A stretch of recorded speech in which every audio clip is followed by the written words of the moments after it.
नमस्कार दोस्तों, एक बार मैं फिर से स्वागत करता हूं आप सभी लोगों का आपका अपने YouTube चैनल गुरुवर जी के में। जी हाँ दोस्तों, तो एक बार मैं फिर से हाजिर हूं आप लोगों के लिए लेकर एक नई वैकेंसी की जानकारी जो कि ITBP के संबंध में निकला हुआ है। ITBP ने यहां पे हेड कांस्टेबल और कांस्टेबल की वैकेंसियाँ निकाली हैं।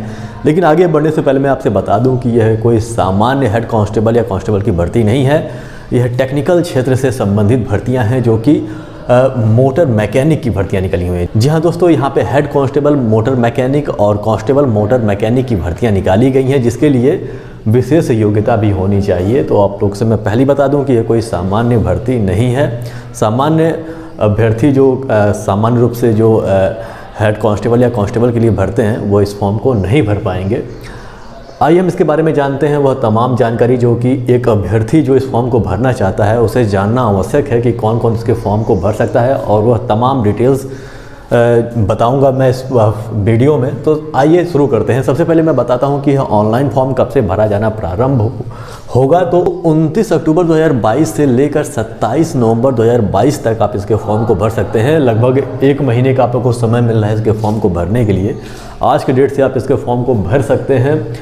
और यदि हम एप्लीकेशन फ़ीस की बात करें कि कितना फ़ीस आपको देना होगा इसके लिए, तो यहाँ पे देखिए जनरल, OBC और EWS कैंडिडेट को, यानी कि सामान्य वर्ग के अभ्यर्थी को, या फिर अदर बैकवर्ड क्लास, या फिर इकोनॉमिकल वीकर सेक्शन के अभ्यर्थियों की बात करूँ तो उन्हें 100 रुपये अदा करना होगा। यह केवल मेल कैंडिडेट को अदा करना होगा। और यदि मैं बात करूँ SC, ST या फिर फीमेल किसी भी कैंडिडेट कोई भी फीमेल कैंडिडेट हो तो उसे 0 रुपये, यानी कि उन्हें फ़ीस देने की आवश्यकता नहीं पड़ेगी। टोटल यदि वैकेंसी की बात करें तो 186 पद निकाले गए हैं हेड कांस्टेबल और कांस्टेबल दोनों को मिलाकर, जिसमें यदि समान रूप से हम यदि हेड कांस्टेबल की बात करें तो 58 पद निकाले गए हैं, और कांस्टेबल की बात करें तो 128 पद यहाँ पे निकाले गए हैं। अब हम बात करते हैं अलग अलग वर्गों में इसे किस प्रकार से विभाजित किया गया है जातिगत आरक्षण के आधार पर। तो यहाँ पे देखिए, सबसे पहले हम हेड कांस्टेबल मोटर मैकेनिक की बात करेंगे। तो हेड कांस्टेबल मोटर मैकेनिक में यहाँ पे अनरिजर्व के लिए यहाँ पे 26 पद हैं, EWS के लिए यहाँ पे 6 पद है, OBC के लिए 14 और SC के लिए 8, ST के लिए 4, कुल मिलाकर 58 पद यहाँ पे हेड कांस्टेबल मोटर मैकेनिक के निकाले गए हैं। वहीं हम कांस्टेबल मोटर मैकेनिक की बात करें तो 54 पद अनरिजर्व हैं, EWS के लिए 13, OBC के लिए 33, SC के लिए 18, ST के लिए 10, यानी कि कुल मिलाकर 128 पद निकाले गए हैं कांस्टेबल मोटर मैकेनिक के। अब हम एज लिमिट की बात कर लेते हैं। तो एज लिमिट इसमें मांगा गया है 18 से 25, यानी कि आपकी न्यूनतम जो उम्र होनी चाहिए वो 18 होनी चाहिए, 18 से कम नहीं होनी चाहिए, और अधिकतम 25 साल होनी चाहिए। एज लिमिट यानी कि एज की आपकी जो गणना की जाएगी वह 27 नवंबर 2022, यानी कि इसके लास्ट डेट से की जाएगी फॉर्म भरे जाने के। यानी कि 27/11/2022 को आपकी उम्र 18 से कम नहीं होनी चाहिए, 25 से अधिक नहीं होनी चाहिए। यानी कि यदि मैं सामान्य अभ्यर्थियों की बात करूं, जैसे कि सामान्य जनरल कैंडिडेट्स हो गए या फिर EWS कैंडिडेट्स हो गए, या फिर और भी जो कैंडिडेट्स जिन्हें छूट नहीं मिलती है, उनकी जो उम्र होनी चाहिए वह इसके बीच में होनी चाहिए। यानी कि 28 नवंबर 1997 के पहले का उनका जन्म नहीं होना चाहिए, और 27 नवंबर 2004 के बाद का जन्म नहीं होना चाहिए। लेकिन जैसा कि आपको पता है कि SC, ST और OBC कैंडिडेट्स को छूट मिलता है। SC, ST को यहाँ पे 5 साल का छूट मिलता है और OBC को 3 साल का छूट मिलता है।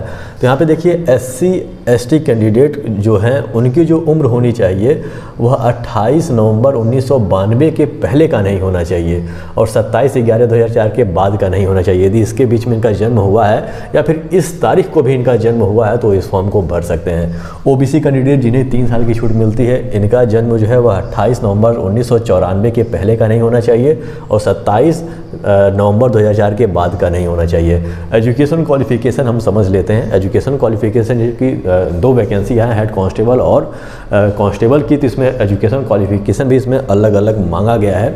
तो यहाँ पे देखिए, सबसे पहले हम बात करते हैं हेड कांस्टेबल मोटर मैकेनिक की। तो इन्हें सबसे पहले तो 10+2 का एग्ज़ाम पास चाहिए, यानी कि इंटरमीडिएट पास चाहिए, या फिर जो 10+2 सिस्टम होता है उसमें इन्हें पास होना चाहिए। यह बिल्कुल ही कंफर्म है कि इन्हें यह पास होना ही चाहिए 10+2, और साथ में इनके पास ITI इन मोटर मैकेनिक होना चाहिए, और 3 साल का एक्सपीरियंस होना चाहिए मोटर मैकेनिक के संदर्भ में। यानी कि किसी वर्कशॉप में कम से कम आपको 3 साल का एक्सपीरियंस होना चाहिए ITI इन मोटर मैकेनिक के साथ। यदि ये नहीं है तो यदि आपने 3 साल का डिप्लोमा किया है इन ऑटोमोबाइल इंजीनियरिंग में तो भी आप इसके फॉर्म को भर सकते हैं। यानी कि हेड कांस्टेबल मोटर मैकेनिक के लिए यहाँ पे 10+2 एग्ज़ाम का पास होना चाहिए, ITI होना चाहिए मोटर मैकेनिक से, और साथ में 3 साल का एक्सपीरियंस होना चाहिए। यदि ये नहीं है तो यदि आप डिप्लोमा आप किए हैं 3 साल का ऑटोमोबाइल इंजीनियरिंग में, तो अभी आप इसके फॉर्म को भर सकते हैं। वहीं हम बात करें कांस्टेबल मोटर मैकेनिक की, तो इसमें देखिए 3 तरह की योग्यता होनी चाहिए। एक तो सबसे पहले आप हाई स्कूल का एग्ज़ाम पास हों, इसमें वहीं 10+2 था यानी कि इंटरमीडिएट था, यहाँ पे हाई स्कूल मांगा गया है। और फिर ITI इन मोटर मैकेनिक होना चाहिए, यानी कि मोटर मैकेनिक से आप लोग ITI होने चाहिए, और 3 साल का आप लोग को एक्सपीरियंस होना चाहिए इसके काम में, तो आप इसके फॉर्म को भर सकते हैं। सिलेक्शन प्रोसेस की मैं बात करूँ तो काफ़ी लंबा चौड़ा इसमें सिलेक्शन प्रोसेस बताया गया है, और फिलहाल अभी PET और PST के बारे में नहीं बताया गया है कि आपका दौड़ कितना होगा या फिर चेस्ट और हाइट की मपनी की जाएगी। उससे हमें थोड़ा सा रिसर्च करना पड़ेगा, रिसर्च करके ही आपको बताना पड़ेगा। इसलिए आप मेरे चैनल को सब्सक्राइब कर लीजिएगा और बेल आइकन भी प्रेस कर लीजिएगा, क्योंकि नोटिफिकेशन में इसके बारे में नहीं बताया गया है कि सिलेक्शन प्रोसेस के बारे में बताया गया है। तो इसमें सबसे पहले आप लोगों का PET यानी कि फिजिकल एफिशिएंसी टेस्ट होगा, जिसमें आप लोगों का मुख्य रूप से जो दौड़ होता है वो शामिल किया जाएगा।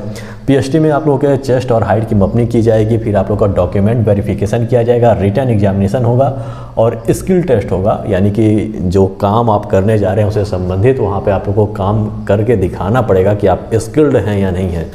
और फिर आप लोग का डिटेल्ड मेडिकल एग्जामिनेशन कराया जाएगा। फिर डिटेल्ड मेडिकल एग्जामिनेशन के बाद फिर आप लोग का सिलेक्शन इसमें हो जाएगा।